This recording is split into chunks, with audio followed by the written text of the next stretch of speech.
Praise the Lord, hallelujah. परमेश्वर का धन्यवाद हो इस अवसर के लिए। और आज आप सब जानते हैं आज पाम संडे है और मैं आप सबको पाम संडे की शुभकामनाएं मुबारकबाद देता हूं। Wish you very very happy palm Sunday. जबकि हम लोग आज पाम संडे सेलिब्रेट कर रहे हैं। पाम संडे यीशु मसीह के जी उठने से लगभग 7 दिन पहले की घटना है। यीशु मसीह आज के दिन अपने आप को राजा के रूप में प्रकट करते हैं और आज मेरे संदेश का टॉपिक भी यही है। यीशु मसीह अपने आप को राजा के रूप में प्रकट करते हैं। यद्यपि वो राजाओं का राजा और प्रभुओं का प्रभु है और था, वो अनादि काल से परमेश्वर है और उसी ने सारी चीजों की सृष्टि की है। जब हम यूहन्ना रचित सुसमाचार 1 अध्याय का 1 वचन और इब्रानियों की पत्री 1 अध्याय का 1 वचन पढ़ते हैं, यीशु मसीह सदैव काल से शासन कर रहा है। वो राजा है, वो प्रभु है, वो एकमात्र और परम धन्य परमेश्वर है और उसके राज्य का कभी अंत नहीं होगा। लेकिन इस इटर्निटी से, अनंत काल से अनंत काल के बीच में परमेश्वर मनुष्यों के लिए इस पृथ्वी में आ गया। परमेश्वर ने अपना राजसी सिंहासन जो अनंत काल से था, वो कुछ समय के लिए छोड़ करके इस पृथ्वी में आया। कुंवारी मरियम के द्वारा जन्म लिया। 30 साल तक वो अपने माता पिता, जो इस संसार के माता पिता थे, जिनकी अधीनता में परमेश्वर ने उसे किया था, जिस व्यवस्था की अधीनता में उसको किया था, वो 30 साल तक रहा। 30 साल के बाद जिस कार्य के लिए परमेश्वर ने उसे चुना था, भेजा था, वो काम करना उसने शुरू कर दिया और ये उसके जीवन के अंतिम क्षण थे, अंतिम दिन थे। यीशु मसीह अपने आप को परमेश्वर के रूप में प्रकट कर रहे हैं। पहली चीज हम देखते हैं तैयारी। मैं आपके साथ वचन पढ़ दूं। लूका रचित सुसमाचार 19 अध्याय 28 वचन से लेकर के 40 वचन तक। ये बातें कहकर वो यरूशलेम की ओर उनके आगे आगे चला। जब वो जैतून नामक पहाड़ पर बैतफगे और बैतनिया के पास पहुंचा तो उसने अपने चेलों में से 2 को यह कह के भेजा, सामने के गांव में जाओ और उसमें पहुंचते ही एक गदही का बच्चा जिस पर कभी कोई सवार नहीं हुआ, बंधा हुआ तुम्हें मिलेगा। उसे खोल कर ले आओ। यदि कोई तुमसे पूछे कि क्यों खोलते हो, तो यह कह देना कि प्रभु को इसका प्रयोजन है। जो भेजे गए थे उन्होंने जाकर जैसा उसने उनसे कहा था वैसा ही पाया। जब वे गदहे के बच्चे को खोल रहे थे तो उसके मालिकों ने उनसे पूछा, इस बच्चे को क्यों खोलते हो? उन्होंने कहा, प्रभु को इसका प्रयोजन है। वे उसको यीशु के पास ले आए और अपने कपड़े उस बच्चे पर डालकर यीशु को उस पर बैठा दिया। जब वो जा रहा था तो वे अपने कपड़े मार्ग में बिछाते जाते थे। निकट आते हुए जब वो जैतून पहाड़ की ढलान पर पहुंचा तो चेलों की सारी मंडली उस सब सामर्थ्य के कामों के कारण जो उन्होंने देखे थे, आनंदित होकर बड़े शब्द से परमेश्वर की स्तुति करने लगी। धन्य है वह राजा जो प्रभु के नाम से आता है, स्वर्ग में शांति और आकाश मंडल में महिमा हो। तब भीड़ में से कुछ फरीसी उसे कहने लगे, हे गुरु, अपने चेलों को डांट। उसने उत्तर दिया, मैं तुमसे कहता हूं, यदि ये चुप रहे तो पत्थर चिल्ला उठेंगे। मेरे प्रियो, जब हम लोग 28 से 36 वचन देखते हैं, यहां पर प्रिपरेशन, तैयारी, यीशु मसीह तैयारी करता है कि वो अपने आप को राजा के रूप में प्रकट करे। और तैयारी क्या है?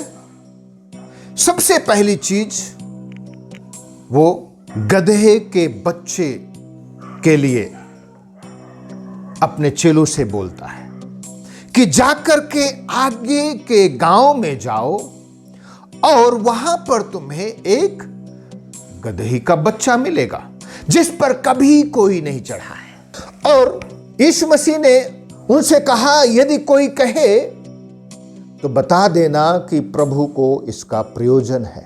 ये स्पष्ट है मेरे प्रियो, पहले से सब कुछ तैयार था। अगर तैयार नहीं होता, यदि परमेश्वर चीजों को तैयार नहीं करता, तो मेरे प्रियो, कोई क्यों अपना सामान देगा, अपना जानवर देगा? जिन व्यक्ति को कोई जानता ही नहीं, एक अनजान व्यक्ति को कोई कुछ नहीं देना चाहता है, सबसे पहले 4 बार सोचता है। यीशु मसीह ने पहले से ही तैयार कर रखा था। यह परमेश्वर का तरीका है मेरे प्रियो। परमेश्वर कोई भी काम अचानक नहीं करता है। सबसे पहले परमेश्वर तैयार करता है लोगों को। जब हम शुरू से ही प्रभु का वचन पढ़ते हैं, गलातियों की पत्री उसके 4 अध्याय के 4 वचन में लिखा हुआ है, जब समय पूरा हुआ परमेश्वर ने अपने इकलौते पुत्र को भेज दिया। तो इससे स्पष्ट है, परमेश्वर सबसे पहले लोगों को तैयार करता है कि परमेश्वर के पुत्र को लोग स्वीकार करें। जब हम लोग यूहन्ना रचित सुसमाचार उसके 6 अध्याय में पढ़ते हैं, 43 वचन में इस प्रकार से लिखा है, यीशु ने उनको उत्तर दिया, आपस में मत कुड़कुड़ाओ, कोई मेरे पास नहीं आ सकता जब तक पिता जिसने मुझे भेजा है उन्हें खींच ना ले, और मैं उसे अंतिम दिन फिर जिला उठाऊंगा। फिर 45 वचन, बुजुर्गताओं के लोकों में यह लिखा है, वे सब परमेश्वर की ओर से सिखाए हुए होंगे। जिस किसी ने पिता से सुना है और सीखा है, वो मेरे पास आता है। तो यहां पर स्पष्ट है, कोई भी व्यक्ति यीशु मसीह के पास नहीं आ सकता है। सबसे पहले परमेश्वर परफेक्टली लोगों को तैयार करता है। जब हम उस मंदिर के विषय में अध्ययन करते हैं जिसका निर्माण सुलेमान ने करवाया था, तो वहां पर लिखा है, जो पत्थर मंदिर बनाने में इस्तेमाल किए गए थे वो पहले से ही तराशे गए थे। उस मंदिर को बनाने में उस जगह में ना ही छेनी का इस्तेमाल हुआ था, ना ही हथौड़े का इस्तेमाल हुआ था, और ना ही किसी बसूली का इस्तेमाल हुआ था। वहां पर किसी भी औजार का इस्तेमाल नहीं हुआ था।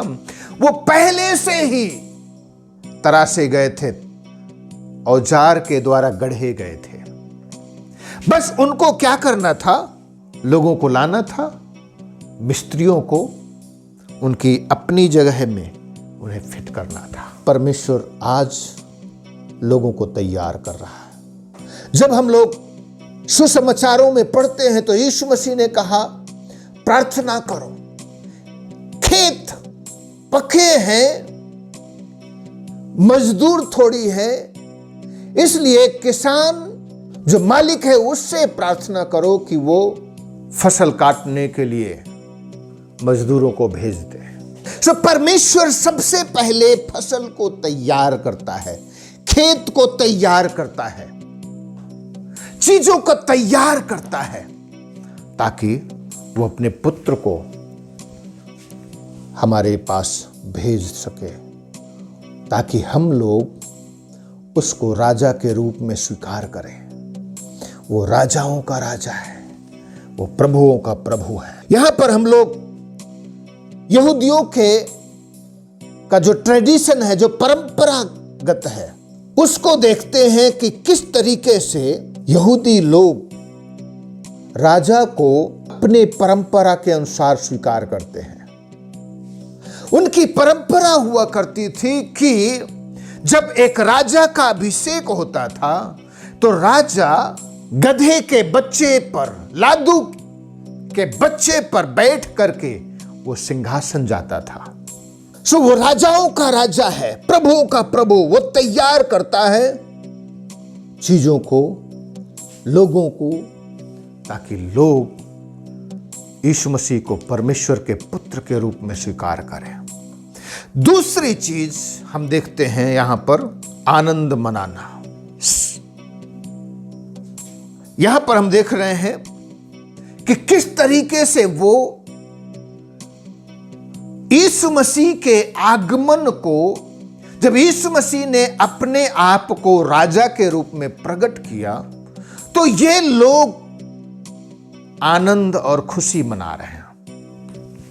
और यीशु मसीह ने भी यहां रोका नहीं, परंतु उन्हें इजाजत दे दी कि ठीक है, तुम लोग आनंद उठाओ, आनंद मनाओ, राजा आ रहा है। क्यों? यहां पर हम दो चीजें देख सकते हैं। पहली चीज, यीशु मसीह अपने जीवन के द्वारा वो भविष्यद्वक्ताओं की भविष्यवाणी को पूरा कर रहा है। जब हम लोग जकरिया की पुस्तक उसका 9 अध्याय का 9 वचन पढ़ते हैं, यहां पर लिखा, हे सिय्योन बहुत ही मगन हो, हे यरूशलेम जय जयकार कर, क्योंकि तेरा राजा तेरे पास आएगा, वो धर्मी और उद्धार पाया हुआ है, वो दीन है और गदहे पर, वरन गदही के बच्चे पर चढ़ा हुआ आएगा।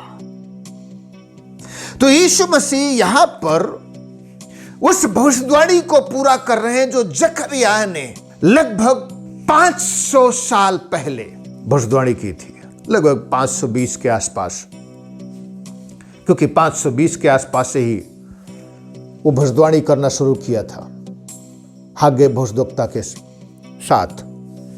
वो हागे भविष्यद्वक्ता का कंटेम्परेरी है, अर्थात समकालीन भविष्यद्वक्ता है। तो ये 520 ईसा पूर्व के आसपास भविष्यवाणी करना शुरू किया था।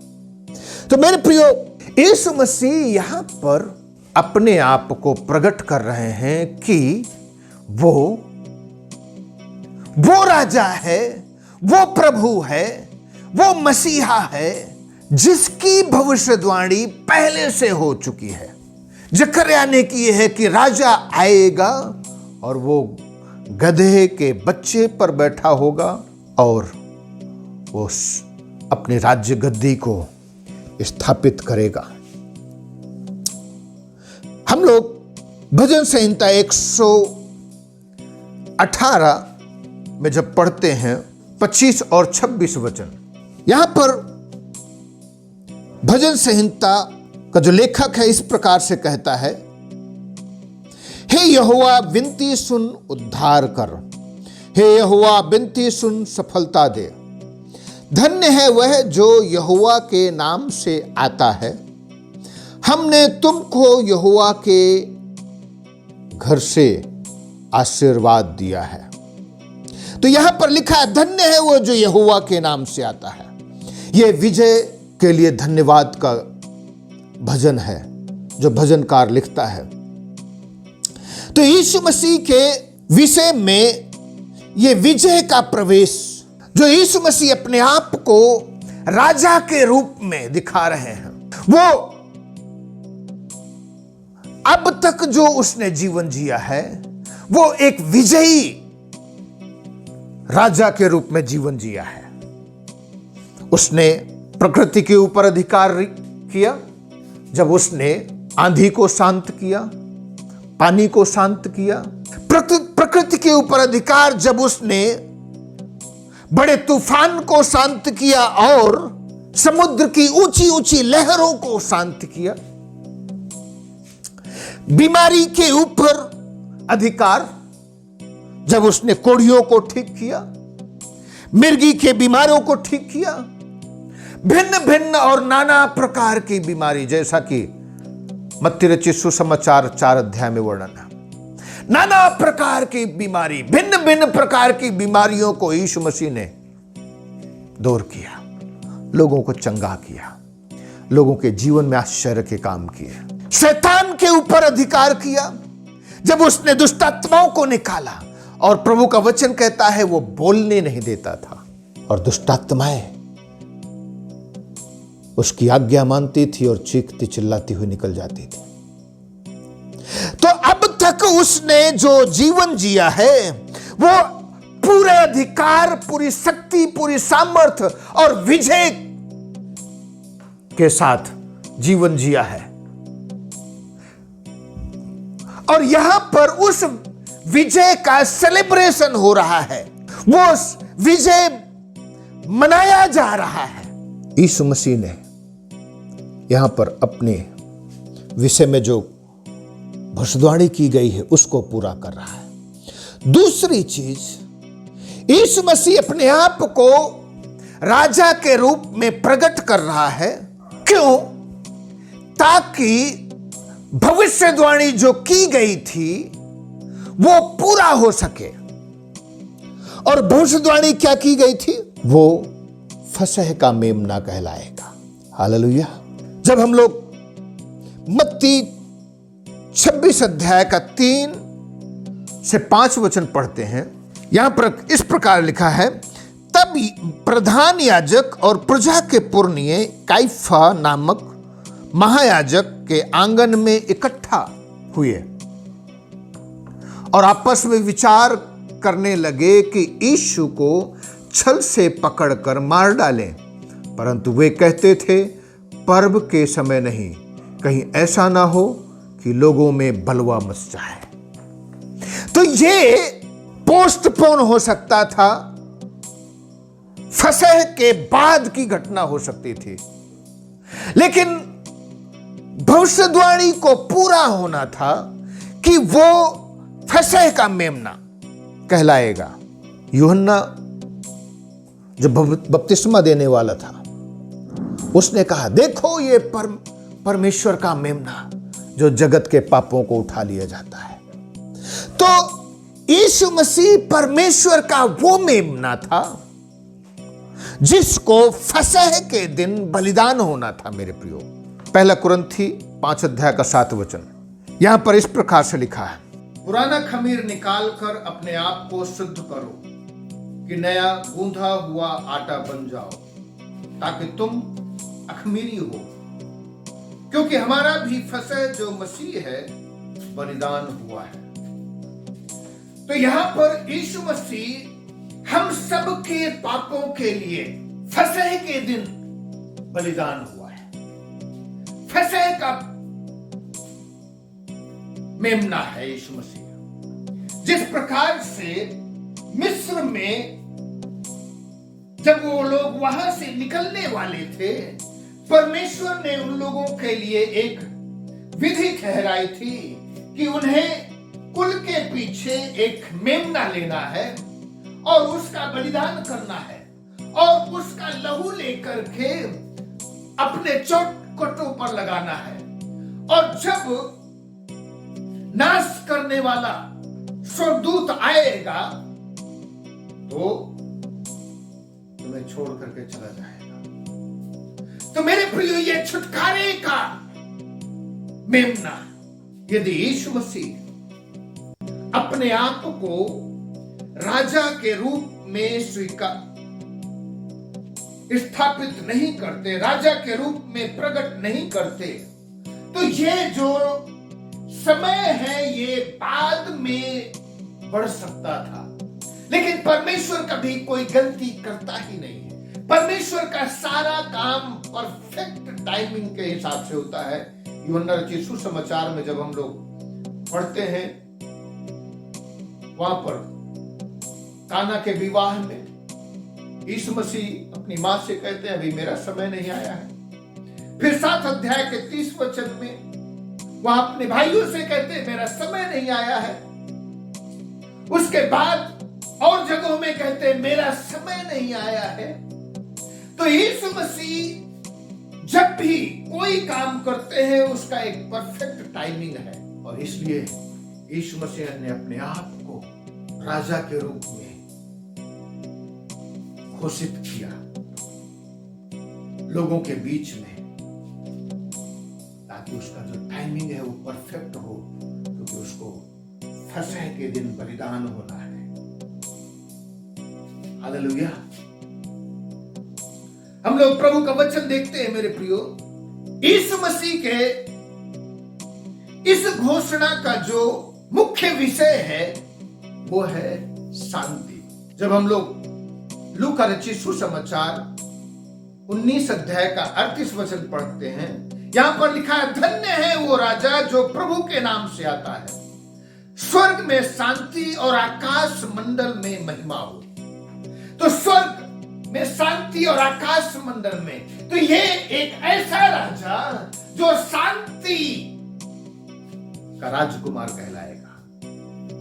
लूकास अपने शुरुआती में सुसमाचार में लिखता है, यीशु मसीह का जब जन्म हुआ, स्वर्गदूत स्वर्ग से आए और यही गीत गा रहे थे, स्वर्ग में शांति और आकाश मंडल में परमेश्वर की महिमा। और आज फिर से लिख रहा है, स्वर्ग में शांति और आकाश मंडल। तो यीशु मसीह अपना राज्य स्थापित करने के लिए तलवार और भाला, बर्छी और इन सब चीजों के साथ नहीं आया, परंतु यीशु मसीह शांति का राजकुमार होकर के आया है। यीशु मसीह ने स्थापित किया और सिद्ध किया, वो राजा है और वो शासन करता है। जब उसने आंधी को शांत किया, उसने पानी को शांत किया, गलील के समुद्र की ऊंची ऊंची लहरों को शांत किया, उसने सिद्ध कर दिया कि वो राज्य करता है। और ये जो प्रकृति है, ये जो सृष्टि है, ये सृष्टि उसकी आज्ञा को मानते हैं, सृष्टि के ऊपर वो शासन करता है। जब वो दुष्टात्माओं को निकालता है तो उसने सिद्ध किया कि वो हर एक शैतान की शक्ति के ऊपर शासन करता है। लिखा है, दुष्टात्माओं को बोलने नहीं देता था और दुष्टात्माएं भी चीखती चिल्लाती हुई निकल जाती थी। उसने बीमारों को चंगा किया, उसने परेशानियों से ग्रसित लोगों को आजाद किया। मत्ती रचित सुसमाचार उसका 4 अध्याय में लेखक कहता है, यीशु मसीह ने जब सुसमाचार सुनाना शुरू किया तो जो आसपास के लोग नाना प्रकार की बीमारी अर्थात भिन्न भिन्न प्रकार की बीमारियों से ग्रसित थे, यीशु मसीह के पास आते थे और यीशु मसीह उन सब से लोगों को आजादी देता था, लोगों को चंगा करता था। वो शांति का राजकुमार है। और तीसरी चीज, यीशु मसीह आज भी हम लोगों के लिए विलाप करता है, रोता है, क्योंकि वो हमारे विषय में जानता है सबने पाप किया है और परमेश्वर की महिमा से रहित है। सबके सब परमेश्वर से दूर चले गए, भटक गए और सबने अपना मार्ग लिया। उनके हाथ खून बहाने के लिए नई नई कल्पनाएं, नई नई चीजों को गढ़ता है दिमाग। पाप कैसे करना है, नए नए विचार उत्पन्न होते हैं दिमाग में, इसलिए वो हमारे लिए रोता है।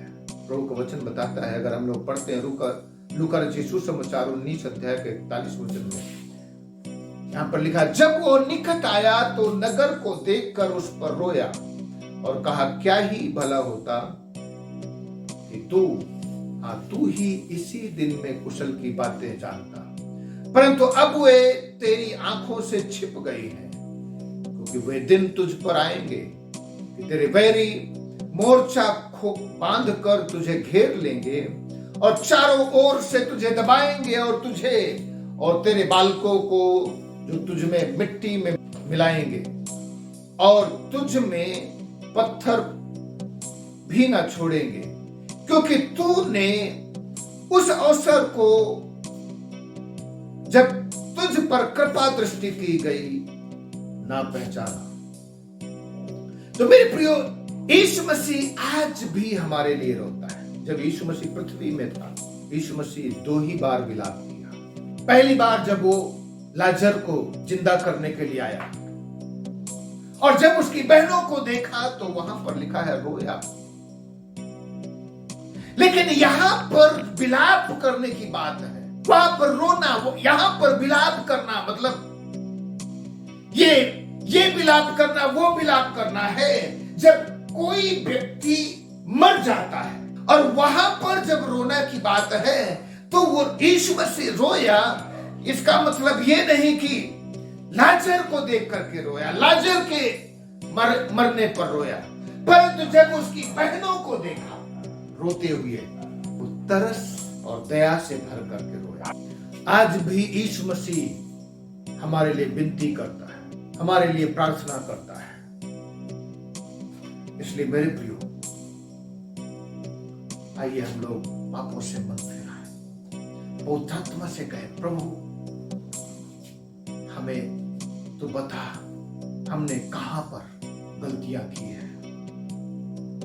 मेरे प्रियो, आज पाम संडे है। हम भिन्न भिन्न चर्चों में देखते हैं, बहुत सारी कलीसियाओं की परंपरा है।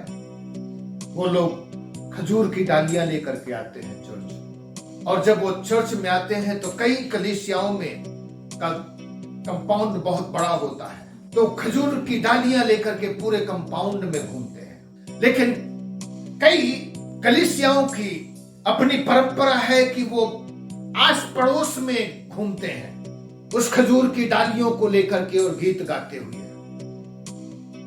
लेकिन कई बार उनका मन प्रभु से बहुत दूर होता है, उनका हृदय इतना कठोर होता है, बस वो धार्मिक क्रियाकलाप, धार्मिक परंपरा के रूप में ही उसको सीमित रखते हैं। लेकिन उनका हृदय परमेश्वर से बहुत दूर होता है। जैसे हम देखते हैं फरीसी और शास्त्री लोग। आज ये समय है कि हम लोग पवित्र आत्मा को मौका दें। कई विश्वासी लोग, हम लोग वो में से कई विश्वासी लोग कभी स्वीकार ही नहीं करते हैं।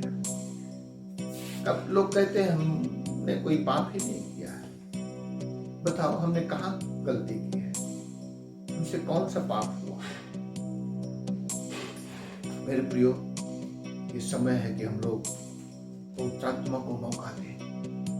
पवित्र आत्मा है जो हमारे हृदय को डील करता है, बदलता है, परिवर्तित करता है, हमें कायल करता है। आइए हम लोग प्रभु के हाथों में अपने आप को समर्पित करें। और इससे पहले कि हम लोग प्रार्थना में चले, गीत गाएंगे और अपनी भेंटें प्रभु के लिए, प्रभु के सामने समर्पित करेंगे। Praise the Lord. सभी को जय मसीह की। और मैं प्रभु की महिमा के लिए एक गीत गाऊंगा और साथ ही साथ हम लोग अपनी भेंटों को अर्पित करेंगे।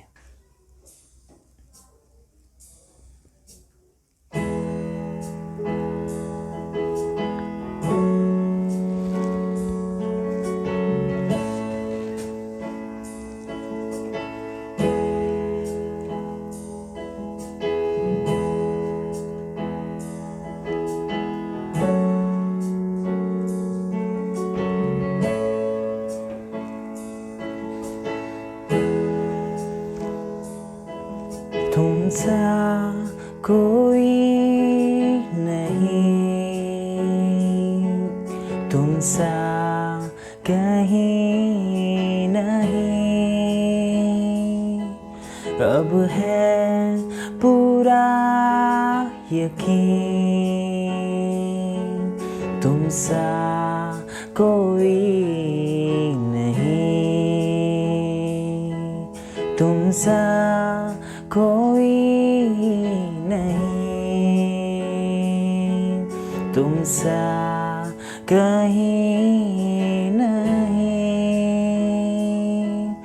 अब है पूरा यकीन, तुम सा कोई नहीं। यीशु मसीह हो महिमा तेरी, गाए आसमां, गाए ज़मीन।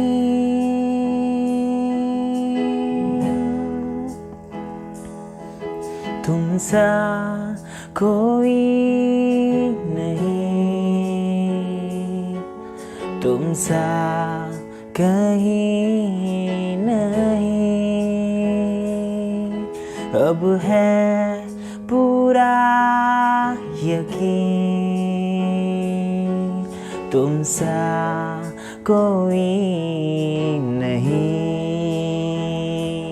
यीशु मसीह हो महिमा तेरी, गाए आसमां, गाए ज़मीन। यीशु मसीह हो महिमा तेरी, गाए आसमां, गाए ज़मीन।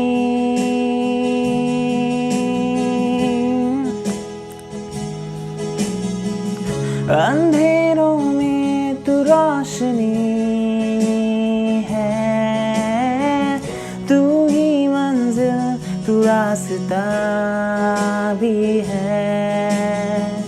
तू है जहाँ न कुछ कमी है, तेरा ही नाम जिंदगी है। अंधेरों में तू रोशनी है, तू ही मंजिल, तू रास्ता भी है। तू है जहाँ न कुछ कमी है, तेरा ही नाम जिंदगी। हालेलुया,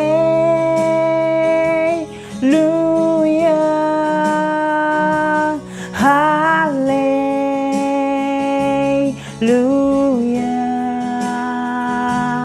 हालेलुया,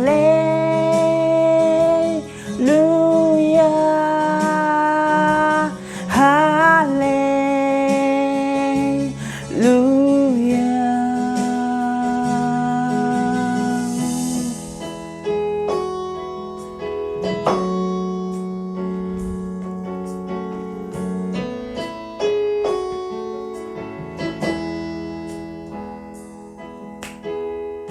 आइए हम लोग प्रार्थना करें। परमेश्वर पिता दयालु प्रभु, प्रार्थना करता हूं परमेश्वर तो हमारे हृदय को तैयार कर, पाप और बुराइयों में जो हमारा जीवन गुजर रहा है बदल, और पाप में जीवन जो चल रहा है प्रभु हमें तैयार कर, हमें कायल कर, पवित्र आत्मा के द्वारा हमारे हृदय को ढील कर, ताकि हम जान ले कि हम कहां पर पाप कर रहे हैं। प्रभु अनुग्रह कर और परमेश्वर दया कर, ताकि हम जान ले कि तू वो मसीहा है, वो राजा है जो सनातन काल से और सनातन काल तक रहेगा, और इस पृथ्वी में कुछ समय तक के लिए आया, और अब जितनी भी भविष्यवाणियां हैं उस सब कुछ तूने पूरा कर दिया है। प्रभु अनुग्रह कर। हम जानते हैं प्रभु तू आज भी हमारे लिए विनती करता है। प्रभु उसको हम अपने हृदय में गहराई से महसूस करने पाए। तू अनुग्रह कर। और प्रभु होने दे हम तेरे हाथों में अपने आप को समर्पित करने पाए। धन्यवाद करते हैं तूने प्रार्थना को सुना है। यीशु के नाम से इस विनती प्रार्थना को मांगते हैं, आमीन। अब हमारे परमेश्वर पिता का प्यार, उसके पुत्र और हमारे उद्धारकर्ता मसीह यीशु का अनुग्रह और पवित्र आत्मा की सहभागिता हम सब विश्वासियों के साथ और इस दुनिया के तमाम विश्वासियों के साथ अब से लेकर के आपके दोबारा आगमन तक लगातार होती रहे। आमीन। सभी लोग मिलकर कहें आमीन। तो आप सबको आशीष दे, सबको जय मसीह।